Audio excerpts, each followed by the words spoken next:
I want to tell you what this episode is, and then share with you why it is a uniquely important episode.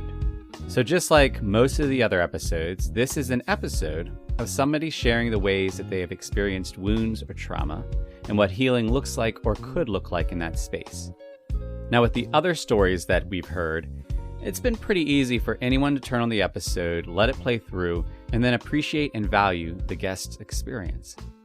What's uniquely different about this story is that the wounds that Ebony shares about are ones that are not always listened to, that are not always received with dignity, and are not always honored. That's because the wounds that she's going to explore are on a topic that many don't want to talk about. I started this episode thinking that it would be about something else altogether, generational wounds. And I had no other agenda outside it. I wanted to follow God's invitation, and I went in ready for whatever he might bring. Midway through the conversation, I realized God wanted to do something very different. He wanted to press us into the idea that true holistic healing necessitates us staying at the table. In other words, there are many things that Ebony will share that some people might find difficult to hear, that some people might not want to hear, that may make some people want to turn off the episode or disregard the entire podcast as a whole. The invitation, the challenge, is this. I've already shared that I had no other agenda than to follow God's prompting. And who you are going to listen to is my friend Ebony sharing her experience. And if what she shares is challenging, you have an opportunity to choose to stay at the table, to recognize her humanity, to listen with dignity, and to honor her experience. Staying at the table can be hard, but God never promised that healing would be easy. You're listening to episode 77 of the Where Did You See God podcast.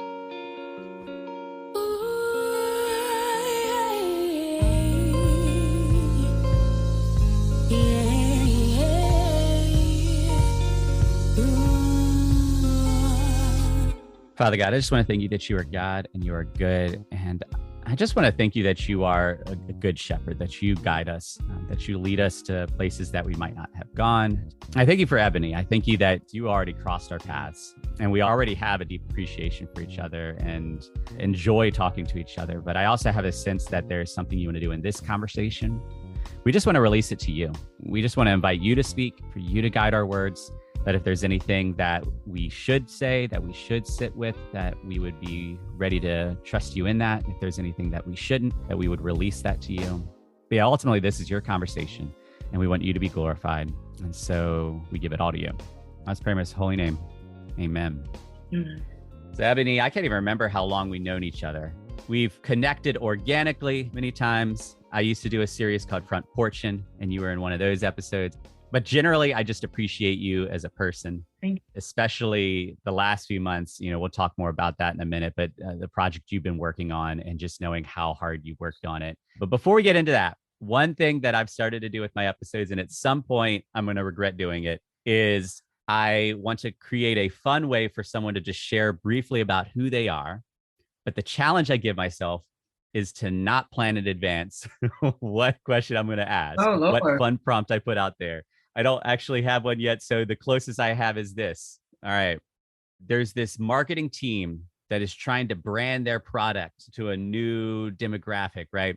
And sometimes the way they do that is they create these avatars, these characters, and they say, all right, this is the person that's going to represent. So they've just created the Ebony avatar. This is who they're going to use to send their new product into the world and to design around it. So it's got its quick hit description.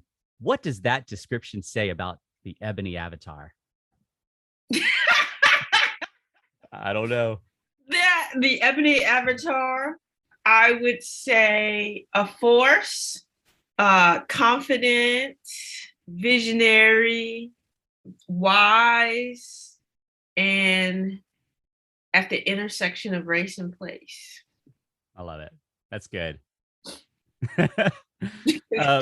So out the gate, one thing that I want to touch on now, and you and I mentioned this before we started recording, you just mentioned the intersection of race and place. And one thing I shared is that, you know, we're in a time now where even using the word race can be a red flag for people. And so I want to put a challenge now out to anyone who might be listening that might be where they are for whatever reasons. The concept, the idea of an episode that talks about race, raises flags, seems concerning. I want to challenge folks to stay at the table. Mm-hmm. And so I just want to put that out there because I don't want somebody to leave simply because of that when God may actually have something powerful for them. Absolutely. So the reason that we're talking is you recently were working on a project. And as I was watching a presentation of this, I felt this nudge that I should reach out to you. And specifically, this idea of generational wounds came to mind because it's so relevant to what you've been navigating. Tell me a little bit about this project. Absolutely. Yes. And thank you, Paul, for having me on. We've intersected at a number of different vantage points. So happy to chat with you again. It's been a while. So I want to say thank you, and it's a pleasure. So I'm Ebony Walden, the creative curator of what I call the Richmond Racial Equity Essays. So the essays are a multimedia project focused on advancing racial equity, specifically in Richmond. It really came about a number of different ways, but the short version is I'm the urban planner, and I do lots of DEI, diversity, equity, and inclusion work in the city and in Central Virginia and around the country in some other cases. And I'm always in rooms where we're talking about racial equity, we're talking about racial justice and injustice. And so people are talking about it or around it. Whatever you think about what's gone on in the past, 18 months since the pandemic, the murder of George Floyd, the protest, the monuments down, there is a new awakening and understanding of, hey, we still have some really deep issues around this that we need to do something about, right? And so my thing was, the monuments are down or they're coming down, now what? How can we really vision a new city? Essentially, the essays, I asked 50 people from all walks of life, sectors, different vantage points in Richmond. What was their vision for racial equity and how did we get there? Because I wanted to, this is a word, not a real word, but my friend uses it and I love it, concretize.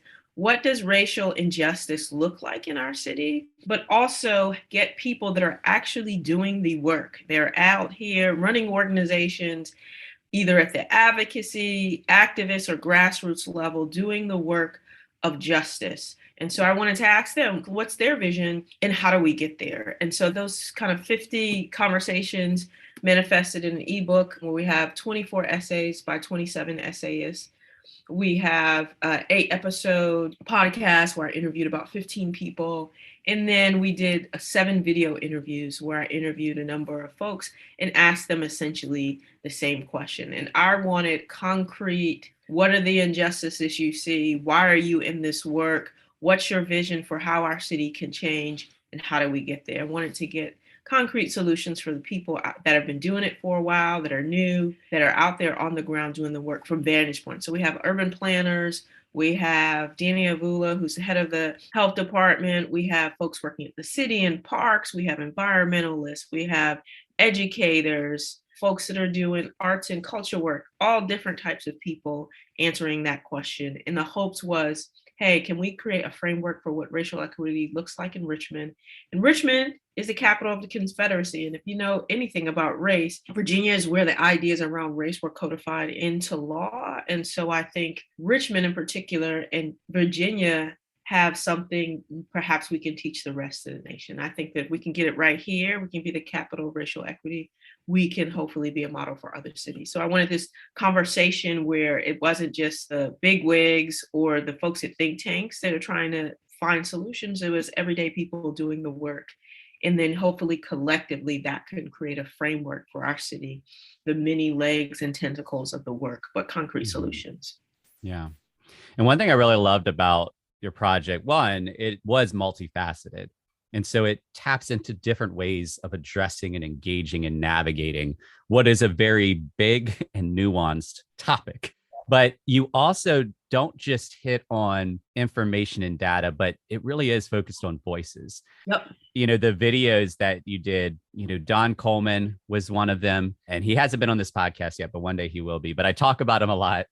Out the gate, he's sharing personal stories of when he was a kid, what it looked like and how did he navigate different situations. Carolyn Lofton has been on the podcast and she shares her personal stories. And what I love about that is it's so easy for us with these big, heavy topics to remove the humanity out of it, to just see our points and opposing points and treat people based on those, rather than there's people that have experienced things, that are continuing to experience things and have feelings about that, have thoughts about that, have ideas about that. So how is it we create these spaces to hear, to honor these ideas, and then to respond accordingly? And so I feel like your project did a beautiful job of that. And especially being multifaceted allows things to hit in different ways. But what's hard is, regardless of what someone thinks about the topic of race, the reality is that it is still something that is a relevant topic. This has been an ongoing conversation. And so even if someone would stand up and say race isn't an issue, there are still millions of people who are being impacted by this topic, who are still having to navigate this topic. And so I feel like there's a lot we could talk about, but I do want to first hit on this idea of, when we say generational wounds, like, we're talking about something that has had hundreds of years of impact.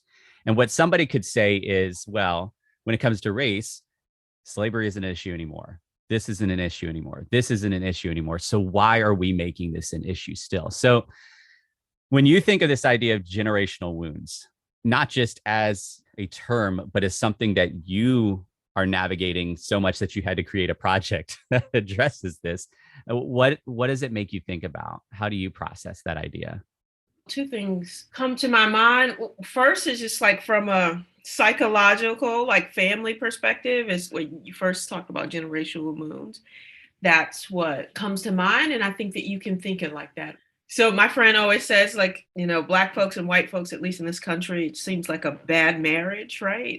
we're stuck in this thing together, and we haven't really quite got our relationship right. And I think that if you think about us as people, if you think about how, from a counseling therapy standpoint, how the first 18 years, you actually may spend the rest of your life healing from the first 18 years of your life.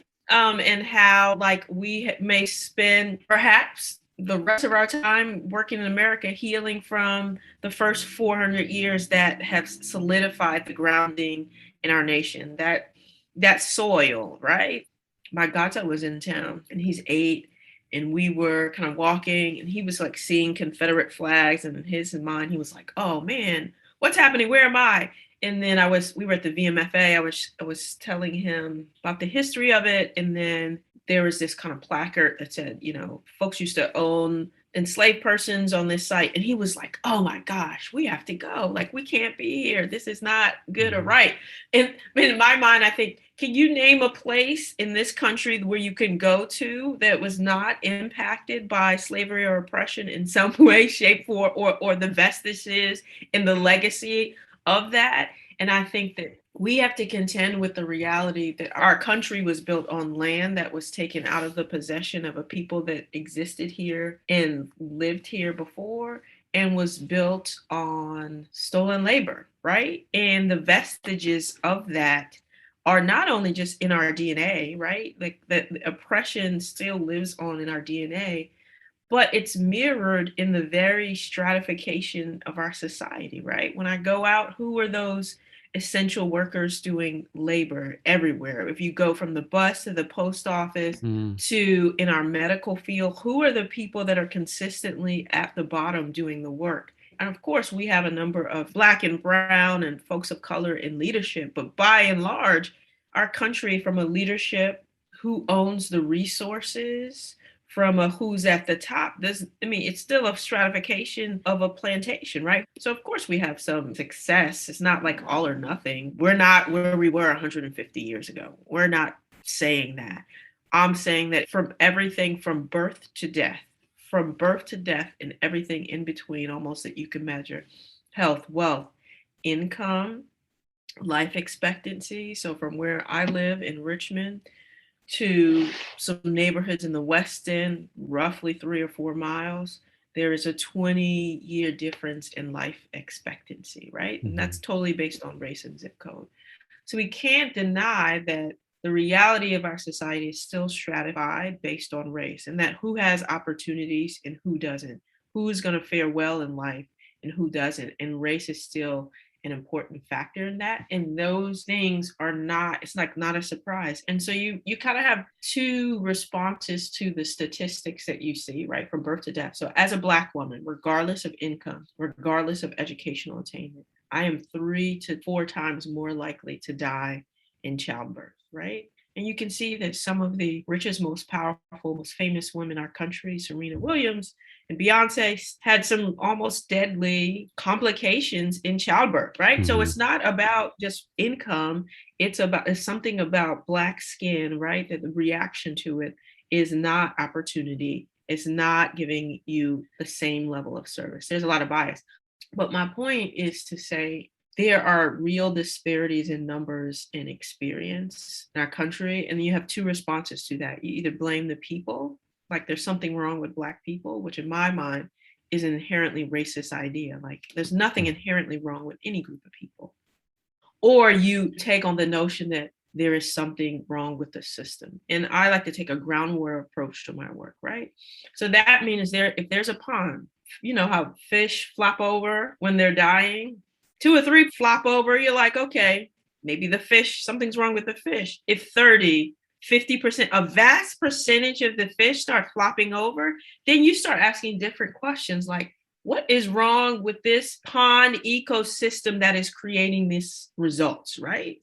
So you ask yourself, what is wrong with the system and what's going on in the soil? Like, what's the history of this site? Like, was there pollution dumped here? How did the soil get made? What's the water source? You start asking completely different questions, right? And so when you take a system approach, you say, what has gone on in the history of our country to create these systems and structures that consistently produce disparities between white folks and Black and brown folks. And then you're like, oh, well, if you understand that what we're dealing with is the cumulative and compounding history and legacy, it's the idea that Black people are inferior. Slavery was just one manifestation of that, right? And then we had Jim Crow as another manifestation of that. And by virtue, they're not going to get access to X, Y, and Z. And we have laws, redlining. Hey, Black people can't get federal loans and live in these neighborhoods and have access to resources. And that still happens. Mm-hmm. Assessments, right? A good friend of ours is like over 700 credit score. Both husband and wife have good jobs. Why are they not getting approved for a refinancing? Even the bank doesn't know. Yeah. We don't know. Okay, because you're using old algorithms. And when you use old algorithms, that they're going to push out Black people because those were the people that by law and statute and structure that banks didn't want to lend to, right? So I think the vestiges of that, right? There's a Netflix show called Coded Bias. You know, for computers to be intelligent, they have to use the data that we've used in past to begin to make decisions about the future. But what do we know about our past is it's been very discriminatory and biased against people of color. So when you use those algorithms, and that's all history, right? Use those algorithms to make current day decisions. You get 2 Black people, there's on their second home, they're financially secure, they have top credit scores, they're not getting refinanced, probably because they live in a neighborhood that's been traditionally mostly Black, right? And we're using dated algorithms to make current day decisions, right? And so those are kind of the vestiges that keep, right? The idea that Black folks are inferior, right? And they're not whatever, they're not smart enough, they're not good enough, they have a high pain tolerance, they're criminal. All of those things are ideas that were formed and almost honed over the course of our history that come up. And then sometimes we don't even know where we get them from. And Black folks aren't immune from that because it's in the air. The things we read, movies and TV. Have somebody come from a foreign country and then try to interact with a Black person, right? They're going to be scared because of all they've seen is a bunch of propaganda about who we are, right? And that didn't start 5 years ago. It didn't start 50 years ago. It didn't even start 100 years ago. Those same ideas have morphed over time. So if we understand that history, if you understand even your family history, right? What's the first thing that they ask you when you go to the doctor, right? Is there a family history of X, Y, and Z, right? It's the same thing. Mm-hmm. Those things are manifesting you. It's not saying that we did anything to create this system, right? No white person or Black person that's living today is responsible for these things, right? but we are responsible for trying to fix our community, our nation, and trying to heal these things. And so I encourage people to just, it's not about blame, it's about taking responsibility, right? I have a responsibility, whether I created it or not, to create a just society for everybody, regardless of how they look. Stop throwing around blame and then taking responsibility for creating the nation that we actually want to see. Yeah. You just shared a lot of information and you scratched the surface on what you could have shared, right? This is what I think is really important is there are so many objective things like the data you mentioned about life expectancy. That's actual objective data that in this area, life is this long, and then 3 miles away, 20 plus years longer. You can dive into all the reasons why and this, that, and the other, but there is a real thing there. Our friend that was not able to refinance the loan, I would think that there'd be a lot of people that would just assume that that would never happen, but it did happen to her. We have these objective things, things that we can look at and say, this isn't good, this shouldn't happen, and we should fix this. But the other piece that you really hit on is really just tapping into the idea of trauma and long-term trauma. It's common for us to look at somebody in a hard situation and then to think when they're out of that hard situation or when things aren't as bad, that things are good now. But that's not how trauma works. Mm-hmm. One way to define generational trauma is a traumatic event that began decades prior to the current generation and has impacted the way that individuals understand, cope with, and heal from trauma. And what I like about that is it dives way beyond just fixing the problem to addressing trauma impacts understanding. Trauma impacts how you cope, and trauma impacts not just how you heal, but what you're even healing from. So here's a big question that's sitting on my mind. You just downloaded generations worth of things that we have seen and experienced, both objective and experiential. You have just shared about this project that you've created in 2021. And you also know that your project didn't end racism or bring total racial equity.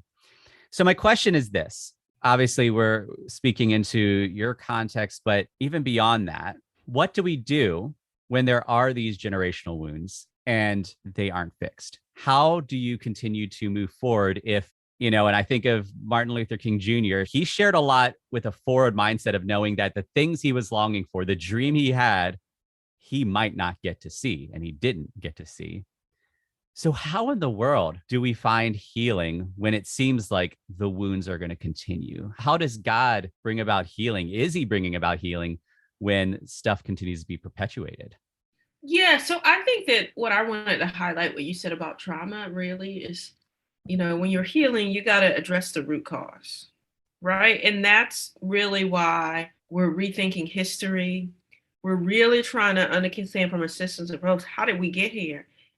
There is an African term, Sankofa, and it's basically you got to go back and get it, right? So you can't kind of go on to the future unless you go back and get and understand your past, right? And that's kind of trauma. You can't just be like, get over it. Mm-hmm. Right. And so two things that I think that we can learn from that is you have to go back and get it. You have to go back, look, see, analyze. What was that situation? What was happening? How was I injured, impacted? Like, how did that impact leave? Physically, emotionally. I mean, there's so many, the ripple effects of trauma. It could be your whole life.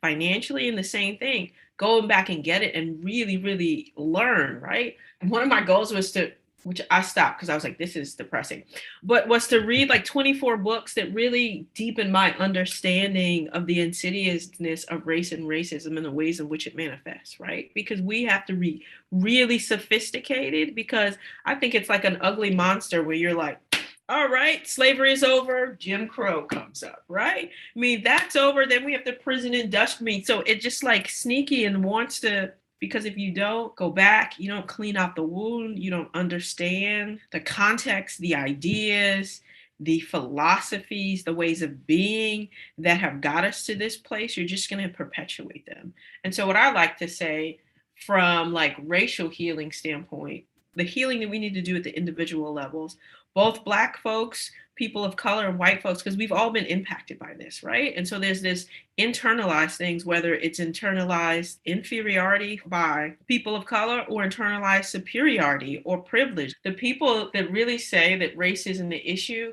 because race isn't an issue for them, right? There's very few Black folks, even though they do exist, that say race isn't an issue, right? Because for white folks, it isn't an issue for them, because you can walk through your world. You're not impacted by it by and large. It just like you are, but like it doesn't necessarily impact your everyday experience. I never move through the world and not think about being a Black woman, right? I just don't. Whether that's part of my perception, that's part of the way I move the world, I have to think about that of like every interaction I'm having. Is it because I'm a Black, like all of this is like, okay, I don't know what to attribute these things to, right? The way I move through the world, the way I'm perceived, the way I talk, I'm always hyper aware of those things. I think white people don't necessarily have that awareness, so they think race is an issue because it's not an issue for them. But there's also healing that needs to take place, and realization and understanding about how they are impacted by race, but they just need to open up their understanding and their eyes and realization to it. And maybe in the ways in which they've been shielded from the reality of race and racism and the way it manifests in this country, right? You know, I do trainings for a living, and then I was talking to this guy, we're talking about race and these concepts, and he was like, oh, you know, I never really thought about that there's only one Black person in my school.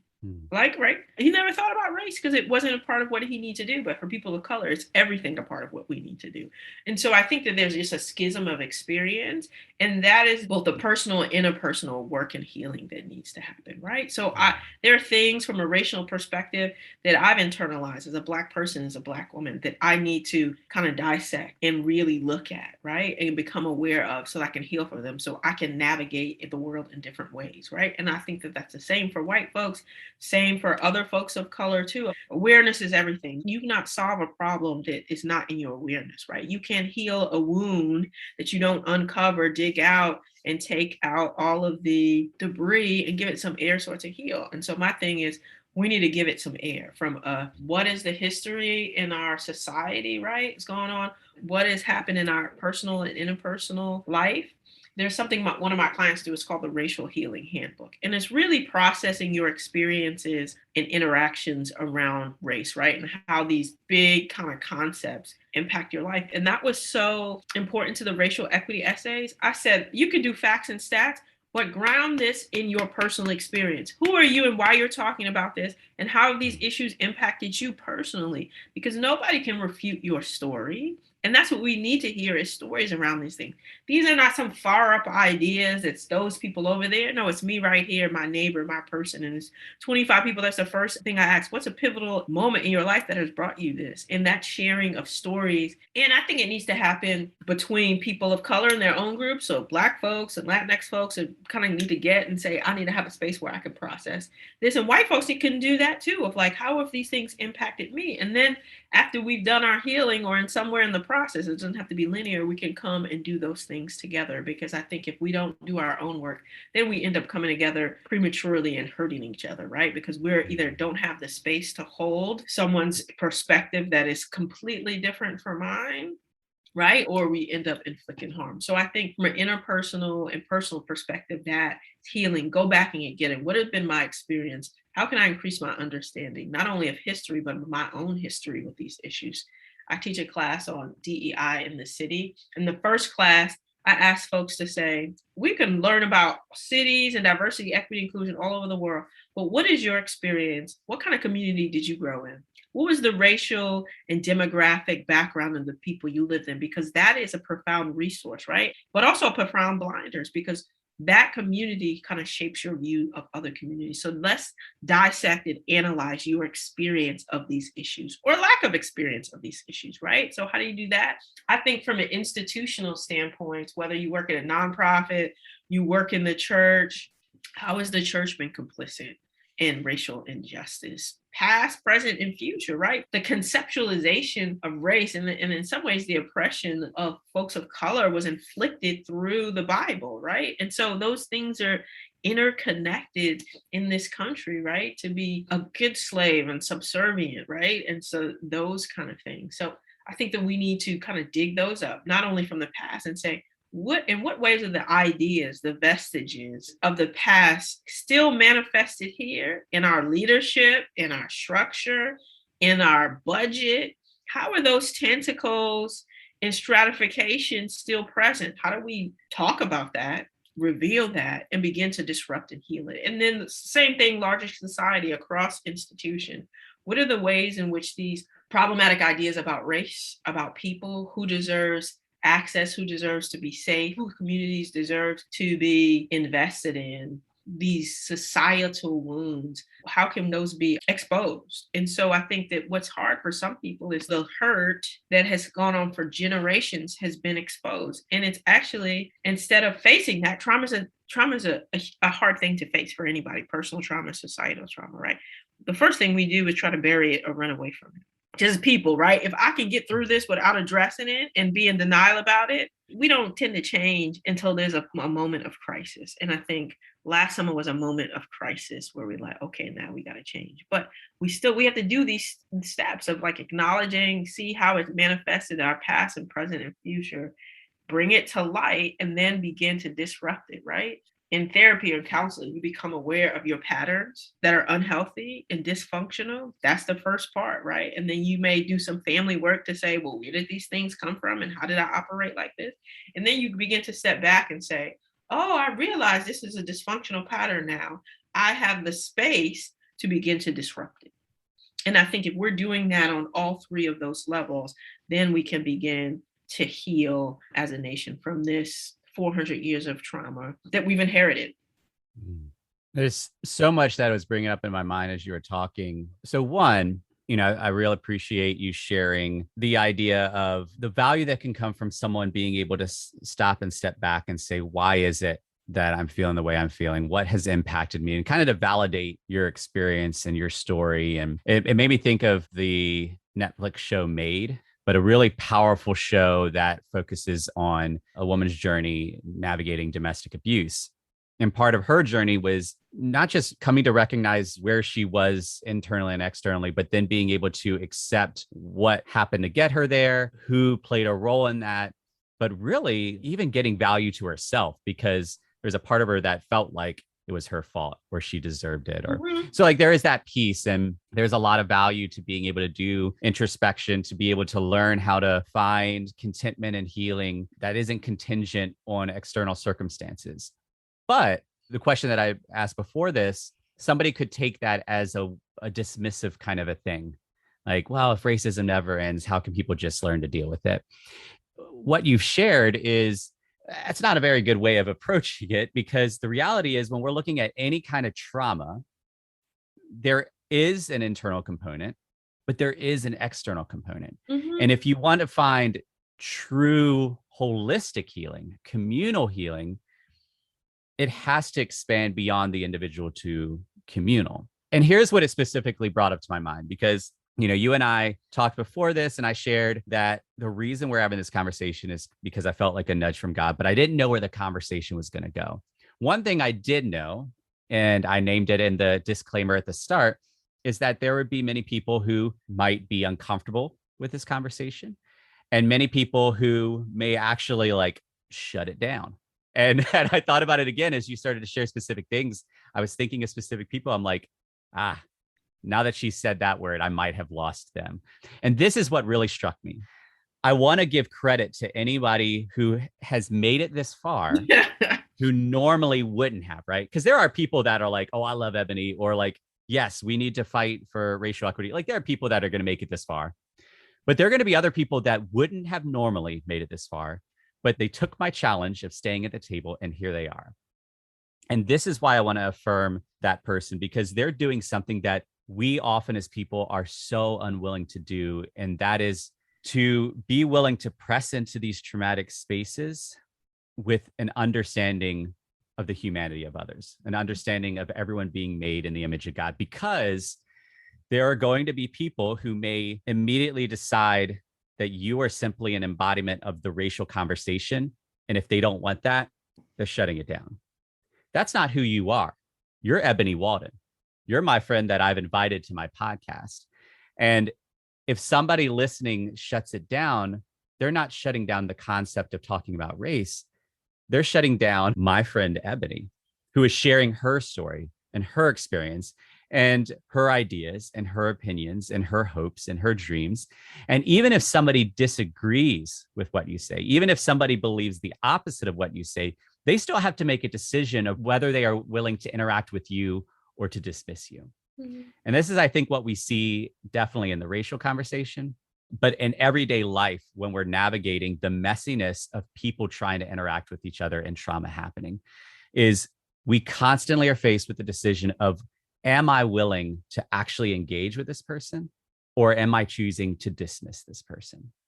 The fact that there may be someone who didn't want to listen to a conversation about race has chosen to sit this long, they are doing a healing act, even if it doesn't feel like it or not, even if it doesn't produce global change or not, because that's the communal piece, is choosing to stay at the table, not because you want to, not because you like what's being said, but because you're affirming the dignity of the person across the table from you. Yeah. I have two things to say. Healing is not fun sometimes, right? And so I was reading through something, and sort of emotions are kind of like, you got to go through the tunnel in order to get through the light. And I think it is really hard to have your worldview. And you will know this from a spiritual transformation perspective.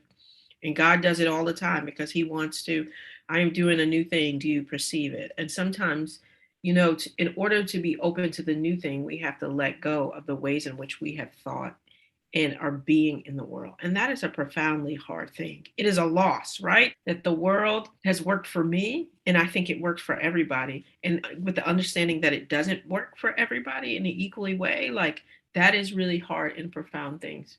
You're not open to the conversation about race. That's fine, but I just wonder why. I would be curious about that. What's under that?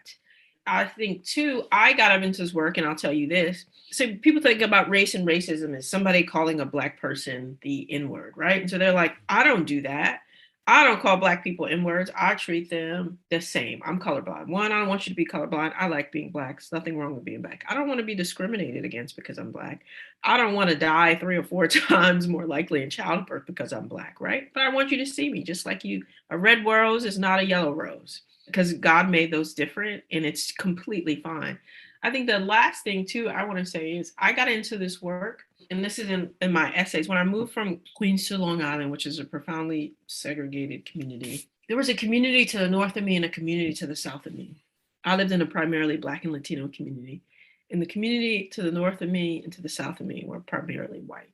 And I went for my community, which is fairly modest, but there were liquor stores and corner stores and not the best grocery stores and not the best shopping options. And instantly, when I crossed into these jurisdictions that were just like these dividing lines, there were bigger houses, paved streets, nicer lawns, better shopping. Which was different about the communities is that they were white. They were richer and whiter, right?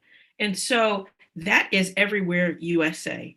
Where can you find a place where those racial dividing lines do not exist? You can tell who lives there. Nobody even has to be outside. You just drive across Richmond and you can tell those communities. But those things were created by laws and policies. And that's what systemic racism looks like to me, is that I drive from my community to other communities and I see this racial difference written on the landscape. And I said, no, I want the norm to be thriving Black and brown communities in this nation. And I am not going to accept the thought that there's something inherently wrong with Black and brown people, that our communities are different. I meet with people all the time and I don't think Black folks are inherently less hardworking or those kind of things. And so that's why I'm personally in this work, because I see racial difference in every room that I go in every community that I drive through. I'm a city planner and I do work in lots of communities, but it's the same, it's everywhere USA. And the racial equity essays, which I put together, those focus on what does that look like in Richmond? I mean, you could read those in anywhere in the USA and it'd be the same exact issues and problems. And I think that we have to see that. And my goal in life was to say, no, everyone deserves access, equal access to parks, to resources, to nice shopping, to healthy food in grocery stores, to clean air and water, and all of those things. And my goal is to make communities where that is so. But in order to do that, we have to be okay with the reality. It's not the way that we want it to be, in order to see the issues so that we can then disrupt and solve for them. Mm-hmm. Yeah. And I appreciate you just sharing the personal element. This is what was hitting me as you were talking. let's say we weren't friends, but all I know about you is we were brothers and sisters in Christ. What I can know from what you shared is that this has impacted you and this matters to you. And it matters enough that you've invested the last few months in a hefty project, but you've also invested your vocational life, your day-to-day life, your walking down the street life into navigating this, right?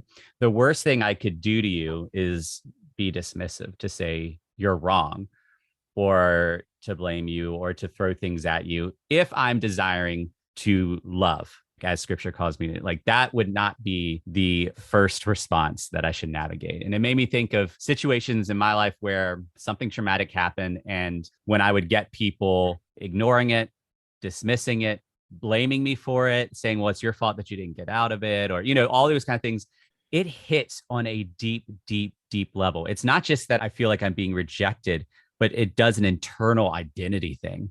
The way it's come up in a number of episodes is there are moments where like, am I crazy? Right. And then when you get to the healthy place of affirming, okay, no, I'm not crazy, that doesn't fix it either, because there's still people that don't understand what I'm going through.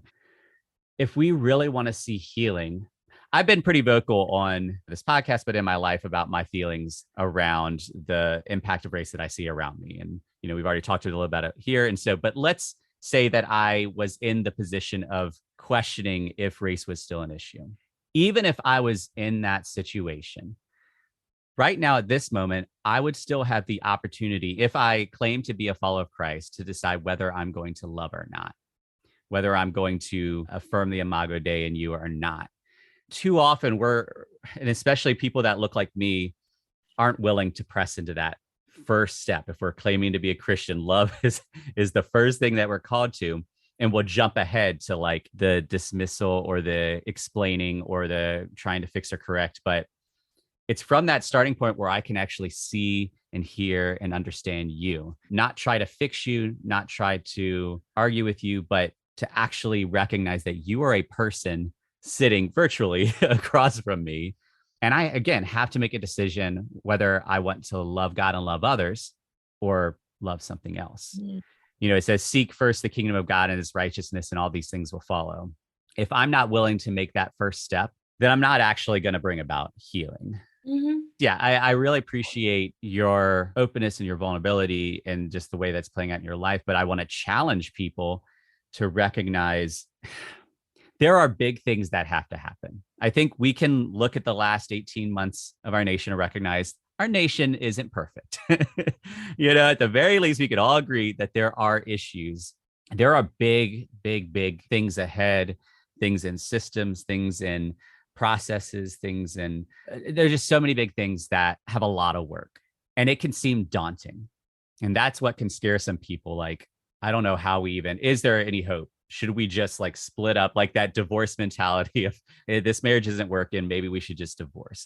So I get that sometimes it gets seen too big, too far off. But there is another piece that God has actually given us access to as believers, even while the messiness still exists, that I, as someone who's white, have the opportunity to actually trust that God can love through me, challenge me how to love, and convict me of whatever false understandings I might have, because we're all humans and have things that we don't understand. What could happen if the church actually started living like that? Mm-hmm. Right? Church is still very segregated. So what if all these bodies that are functioning as churches actually stepped into that New Testament call of unity? Not, we could be unified once this person says this and once this person stops saying that, but all right, we're going to choose to actually be a body of Christ. We have no idea how this is going to work because we're still not getting along, but we're going to actually choose that and then see what God does from there. Because what I think we will find is something more akin to the Acts church, where, my goodness, even if on a national level, brokenness persisted in a lot of ways, what you saw in Acts is there is tremendous brokenness, tremendous prejudice, tremendous opposition to certain demographics of people.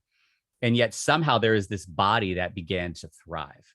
And from that body thriving, that expanded beyond the body and began impacting towns and began impacting nations. What could this nation look like if we actually learned what it looked like to love, not in the dismissive, let's get along kind of way, but in the authentic, sacrificial, I'm going to affirm your dignity. I'm going to see the image of God in you, even though I disagree with you. How could love actually make a different impact? And I think it starts small, like sitting at the table, listening to stories. Yeah. So I wanted to give you a space to respond to that. And then I had two final questions. Yeah, so I totally agree, which is why I mean, this is a project about solutions, but it ends up being a storytelling project, right? And for those who particularly think race and racism is an issue, what came up to my mind is when Brian Stevenson's talking about you got to get proximate to the problem. Are you proximate to people whom that is an issue, right? And have you heard the fullness of their story? I mean, because just because you have Black friends, that doesn't mean they have the uniform experience or that you've heard the fullness of the stories, right? Because we're adept in wearing the mask, right? And because it's part of our life and livelihood to try to fit in some ways and to assimilate. But do you have people of color in your life that have taken off the mask and really kind of let you into their experience of moving through the world and some of the things that they have to pay attention to? And you don't even have to have people in your life. Do you read books? Mm-hmm. Have you listened to podcasts? Have you listened to, I do audiobooks now. There, TED Talks is your life reading, movie watching, one in which you hear diverse perspectives that are different from yours, right? And so I'm challenging folks, even if you don't, it's not like, hey, I want to go around and get Black friends. Do you listen to Black, white, Latinx, Asian, different stories, right? That will give you a different perspective on the world, because we'll just be stuck in our own perspective. And I think that is a really easy entryway into, I'm trying to enter into somebody's perspective and world that is very different from mine, because that issue doesn't exist for me, but that doesn't mean it doesn't exist. Yeah. But I think that when you love somebody for whom these things are issues, right, they become your issues, right? Because anytime we love somebody, we're invested in like, oh, this is injustice. I don't want this to happen to you. We get fired up, right? And so the question is, do you love, like literally love in intimate relationship with somebody for who these issues are issues? And if not, there's an opportunity, invitation as a whole to like, oh, okay, how do I really become proximate so that I am impacted by things that I would normally be impacted for things that I might, because I mean, that's how these issues, you like, people tell stories of like, this doesn't impact me, but this is a problem. How can I do something about it, right? Is your heart broken for the ways in which people, Black, white, anything, experience this world differently? And if it isn't, how can your heart become broken and open to be broken? Because I think that when it is, then you care. There's so much going on in the world. It's so easy to be callous. I mean, yeah, because you can't just take all of them in. And so I think stories and being proximate and being in relationship is just the first step, right? So me and you in relationship are not, it's great for both of our transformation. It's probably not going to change the world, right? And so we have to have that perhaps as a start, but not at the ending. We all have work and institutions that we're part of. That can be our second step. And then what is the work that we might do to change the larger society? So it doesn't seem like this big, overwhelming thing, because what humans do when things are overwhelming, we just kind of do nothing. And we're like, well, I'm going to go back and zone out because it's too much. So get proximate. Yeah. And I appreciate what you shared about how there may be people who proximity might be tricky. That's one of the beautiful things about your project is you're like, well, here's a simple way to start to hear some of the stories as you figure out what extended in-person relationships can look like. So if somebody wanted to engage with the project, how can they find it? Oh, absolutely. Go to richmondracialequityessays.com. Everything is there and on the website. We're on Facebook, Twitter, Instagram, and the podcast is Racial Equity in Richmond. And you can find that where you find your podcast. It's on Apple, Spotify, and all the other podcast avenues. And I always love having time to talk with you, and we could keep on talking, but for the sake of time, are there any final thoughts in your mind? Anything on your heart? Anything you just feel like you want to share before we go? I think at the end of the day, what the Richmond Racial Equity Essays is becoming an educational product. I don't know that I intended it to be that way. I don't know what it was. I was just called to do this. And so just read through them. I had to sit down and read through them. And I think whoever reads them, you're going to get an education, but you'll get clear on this multifaceted monster that we have inherited. There's 24 essays. So there's 24 different ways in which it is manifested in people's lives that you can read about, which I just think is very interesting, and interesting people in Richmond. They also craft solutions. And so you're not left with this, now I got this 24-headed monster, but it's like, okay, this is what I can do. This is what I can read more about. This is what I can advocate for. This is what I can support. And so I love those three things, right? You'll get some insight into the stories of the people that are doing work around our city. You'll get some stats and facts around like how do these things manifest in our city, but you'll also get some solutions. And so I think just read through them or read one, and as the old folks say, it'll learn you something. And so I invite everybody as an entryway into kind of understanding race. If that's not your MO, like this is my MO. So I read stuff like this all the time. Read one from a person that you may find interesting. And even if you don't agree with it, you'll hear a different perspective on your story. And my wish for everybody in this project is to be open to the stories of people that are different from them, right? I try to force myself to do that as well, because if we just listen to folks that are like us, then what's the point of transformation, right? That's and good. As believers, we should always be trying to transform ourselves, trying to transform our society, because transform people, and they transform places. How do we move in the way of love? Because the ideas that founded our nation, some of them, not all of them, some of them are really awesome ideas. A lot of them weren't rooted in love. So we have to root those things out and be transformed by the renewing of your mind. Scripture is a way to renew our mind, but hearing the stories of other people is also a way to renew our minds and hopefully renew our souls so that we can go out there and renew and transform our society. You will walk, you will run, dance through the streets, shouting praise to the one. You're healed, you're clean. Go out, tell the people what you've seen. Revived in him, new life in him. Ephesians 4 starts off like this. As a prisoner for the Lord, then, I urge you to live a life worthy of the calling you have received. Be completely humble and gentle. Be patient, bearing with one another in love. Make every effort to keep the unity of the Spirit through the bond of peace.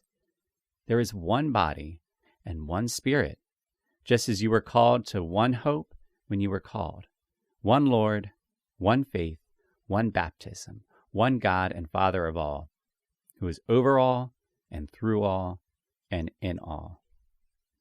In the intro to the last episode, I shared my process for finding a guest, which is usually God brings somebody to my mind and I take a step of obedience to reach out, sometimes not knowing what it was going to bring.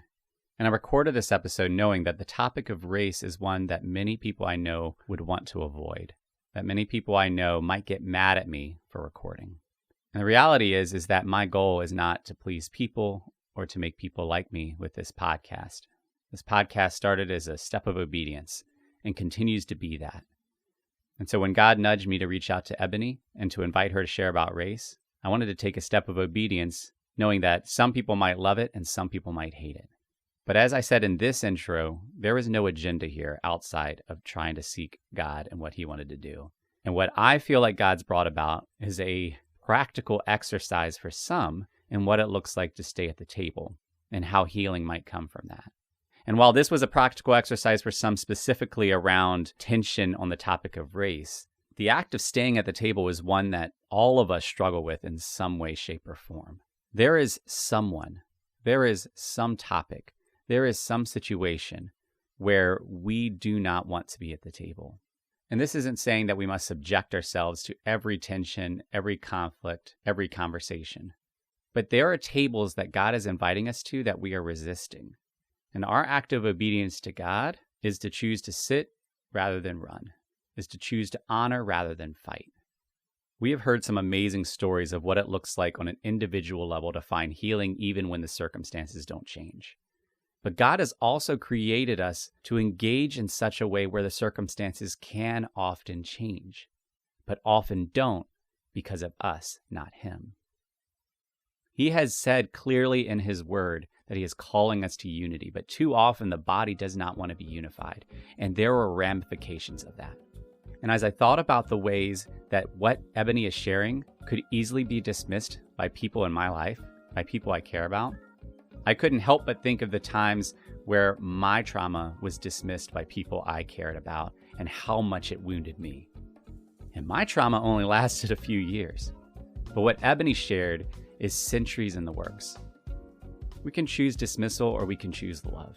And I know this is a broad sweep of a very nuanced topic, but sometimes we just need to get simple. As my spiritual father, Don Coleman, puts it, the call of the Bible is not easy, but it's simple. It is simple. Seek God. Love others. Be in unity. We don't even have to know how to do those things. We merely need to be willing to step towards them. On an individual level, what's particularly hard about this topic is that you can't force somebody to stay at the table. And when they choose to not stay at the table, there could continue to be pain in those wounds. But also on an individual level, there may be a situation in which you're the one not sitting at the table. There may be someone that is longing for you to take a seat and to hear them and to honor them. So if you're willing, here's the prayer we can pray. God, is there a table that I am avoiding sitting at? Is there someone that is longing for me to listen that I'm avoiding? Will you give me the strength to see the imago Dei in the other and to sit, to listen, and to love? Pray that and see who God brings to your mind. And then, if you're willing, take that bold step of obedience. And as you do, ask yourself, where did you see God?